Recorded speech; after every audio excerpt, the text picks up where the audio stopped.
Oui, Michael, il y a eu ce petit quart d'heure d'espoir là suite à la réduction du score, mais voilà, sur l'ensemble du match, il y a pas grand-chose à redire sur cette défaite. Alors, je vous trouve dur. Je vous trouve dur parce qu'aujourd'hui, je sais que souvent les gens regardent le résultat et portent un jugement. Voilà. Donc aujourd'hui, s'il suffit simplement de regarder le résultat pour juger un match, en effet, c'est 4-1. Moi, je n'ai pas vu le même match que vous parce que j'ai vu une équipe qui a failli marquer le premier but. Parce que je vous rappelle qu'il y a quand même un face-à-face.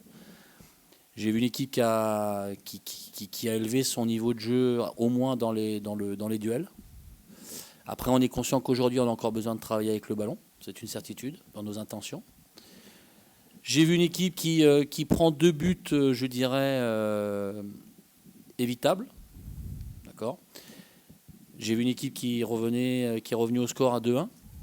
Et je peux vous promettre que quand vous êtes sur le banc de touche, le banc adverse n'était pas si serein que ça. J'ai vu aussi une équipe qui pouvait revenir à 2-2. Voilà, parce qu'il ne faut pas oublier qu'avant de prendre le troisième but, on a l'occasion de la tête de Bergline qui est juste à l'entrée des 5,50 et qui peut marquer. Ben oui. Et puis j'ai vu aussi à un moment donné des entrées de remplaçantes qui ont apporté pas mal de choses et qui auraient pu. Je vous rappelle quand même qu'il y a la frappe de Ketna, il y a 2-3 situations dans la surface de réparation. Donc à l'arrivée, c'est sûr que quand on regarde le score, et les gens forcément liront dans les journaux le score, diront bah oui, il n'y a pas de progrès, etc. C'est sûr. Mais en tout cas, moi j'ai le sentiment que mon équipe aujourd'hui, en tout cas moi personnellement, elle m'a fait croire qu'on pouvait revenir, elle m'a fait croire qu'on pouvait les faire douter. Je rappelle juste que c'est une équipe qui au départ jouait la qualification pour la Champions League, faut pas oublier. On a marqué notre premier but, ce qu'on n'avait pas fait depuis un certain temps. Donc voilà, moi en tout cas, il y a une chose qui est sûre, et c'est ce que je viens de leur dire dans le vestiaire. Je ne suis pas déçu de la défaite comme ça, parce que voilà, on va avancer, et c'est dans cet état d'esprit-là qu'on va progresser. Et puis 2, on sait que les matchs importants vont arriver, Dijon, Reims, et ce sont des matchs qui sont primordiaux à gagner. Donc je suis persuadé qu'aujourd'hui, si l'attitude qu'on a eue aujourd'hui, avec forcément des choses à faire progresser dans le jeu, c'est évident, mais je suis persuadé qu'aujourd'hui, avec cette attitude-là, on peut les renverser des tables et mettre en difficulté certaines équipes.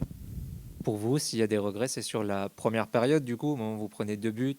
Non, j'ai pas de regrets. J'ai pas de regrets parce qu'aujourd'hui, j'ai vu des filles qui se sont battues. C'est-à-dire que j'ai vu des filles qui se sont créées des occasions. J'ai vu des filles qui, aujourd'hui... Les seuls regrets que j'ai envie de vous dire, c'est quoi? C'est peut-être les situations et les occasions que nous avons. Parce que si on marque au moment où on doit marquer, c'est-à-dire le premier but et l'égalisation, peut-être que le match, c'est pas le même. Voilà. Maintenant, on les a pas marqués, c'est comme ça. Oui, juste peut-être un mot, effectivement, en deuxième mi-temps, ça a été mieux, notamment avec l'entrée de Ketna Louis. Oui. Les entrées qui... Oui. Elle n'est pas forcément titulaire, cette joueuse. Elle a apporté vraiment un vrai plus à son entrée. Pourquoi elle n'est pas titulaire? Parce qu'il y a aussi des prestations où elle était moins percutante que là. Là, elle a fait une très bonne rentrée.